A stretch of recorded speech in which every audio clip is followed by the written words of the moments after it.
from where they lost the true meaning of the Quran, because heroin is not compatible with Islam, and people know that, but throw that poppy seed anyway, because that food drop parachute does not come every day. I'm from where people pray to the gods of their conquerors, and practically every president's a money launderer. So there's a lot of merit to the advice of the founders and following the Constitution. And my argument is that we shouldn't go to war so carelessly. When we do, the wars don't end. Congressman, you don't think that changed with the 9/11 attack, sir? What changed?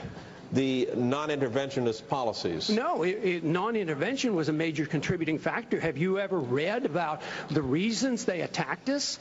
They attack us because we've been over there. We've been bombing Iraq for 10 years. We've been in the Middle East. I think Reagan was right. We don't understand the irrationality of Middle Eastern politics. So right now we're building an embassy in Iraq that's bigger than the Vatican. We're building 14 permanent bases. What would we say here if China was doing this in our country or in the Gulf of Mexico?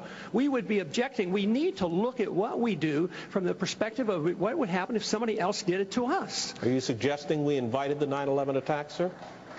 I'm suggesting that we listen to the people who attacked us and the reason they did it. And they are delighted that we're over there because Osama bin Laden has said, I am glad you're over on our sand because we can target you so much easier. They've already now, since that time, have killed 3,400 of our men, and I don't think it was necessary.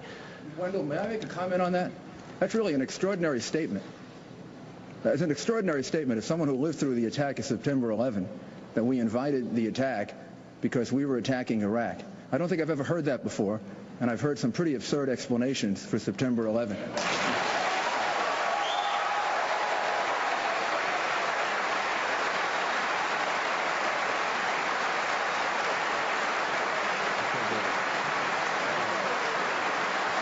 And I would ask the congressman to withdraw that comment and tell us that he didn't really mean that. Congressman? I believe very sincerely that the CIA is correct when they teach and talk about blowback. When we went into Iran in 1953 and installed the Shah, yes, there was blowback. The reaction to that was the taking of our hostages, and that persists.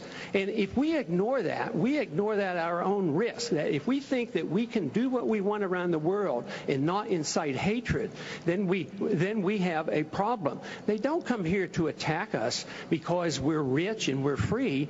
They come and they attack us because we're over there. I mean, what would we think if we were if other foreign countries were doing that to us?